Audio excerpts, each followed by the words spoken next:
Next poet, our good friend from the Greenfield area, Mr. Paul Richmond.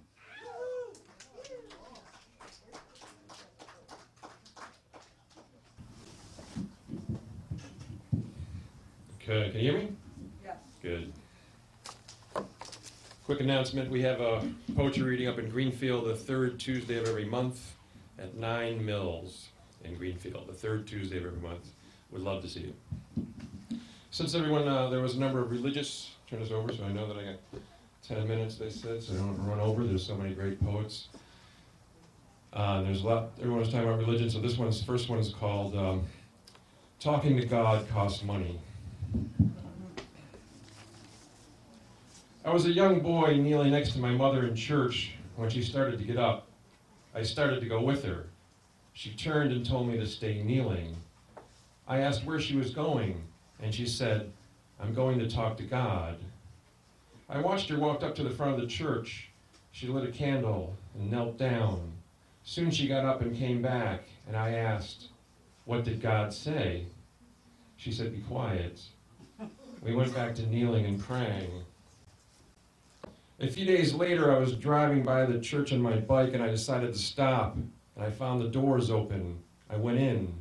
I walked up to the candles, and there were small ones and large ones, and I started to light them all. I had a real bonfire going. I was going to have a real talk with God. Suddenly, next to my side stood the priest, and he asked, "Do you have money to light these candles?" I put my hands in my pockets, and I pulled out my empty pockets. The priest started to put out the candles. I learned that day it costs money to talk to God.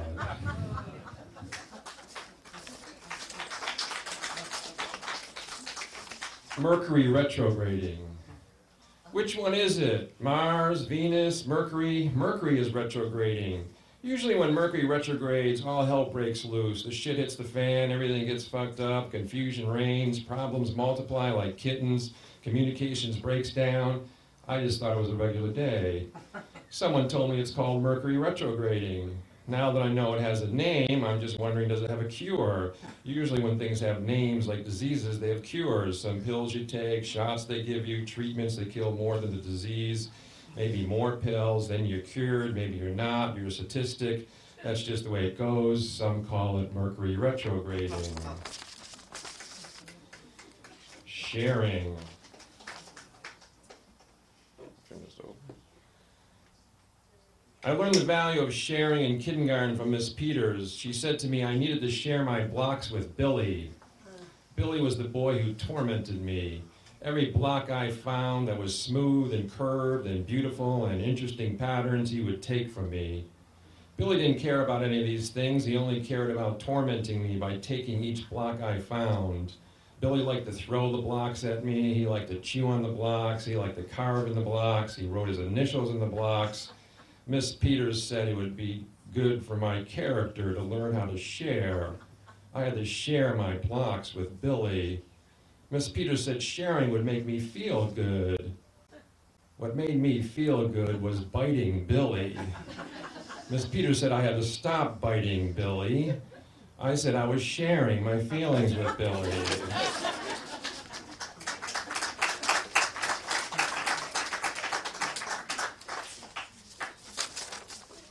Do a couple quick. Aren't you interested? He said, "Hi." She said, "Try someone else." He said, "My name is Love." She said, "I've heard it before."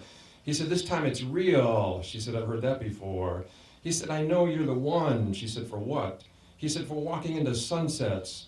She said, "It feels like it's going to rain."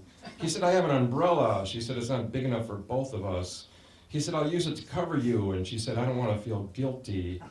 He said, "It was nice talking to you." She said, "What's the matter? You're not interested?"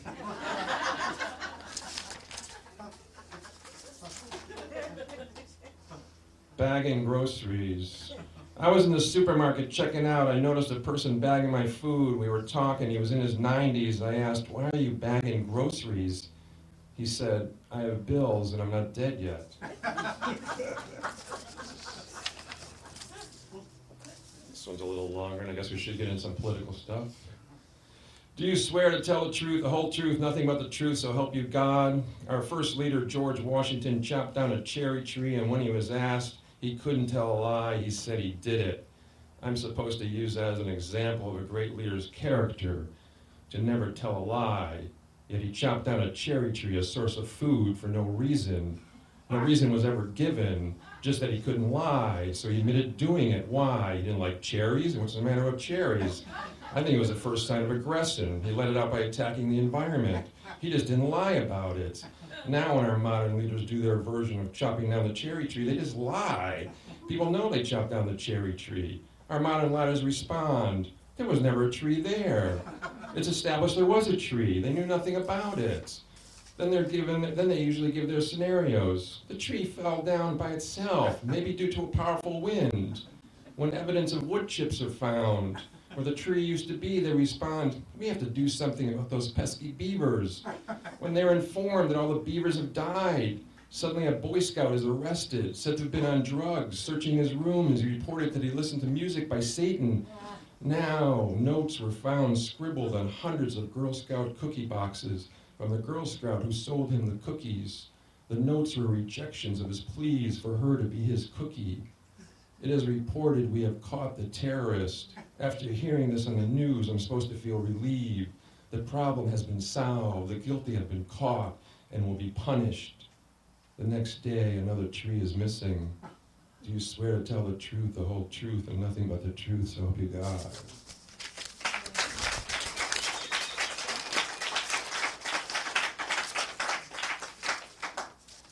I'll just do two more here. The note. He said, if only the girl sitting in the desk next to me would notice me. The only interaction I have with her is when she passes me a note that I would fantasize was for me. She wants me to pass it on to the boy on the other side of me, the boy who sits next to me, the one who the note is for, who could clean the playground with me. I don't dare not give him the note, or even think about reading it. That would be suicidal. She would only look at me when she was giving me the note. It was the only time she looked at me. As she looked at me to give me the note, I took a long look. He said that again. I took a long look. He said he was tormented as he held her steamy note, the loser in the middle.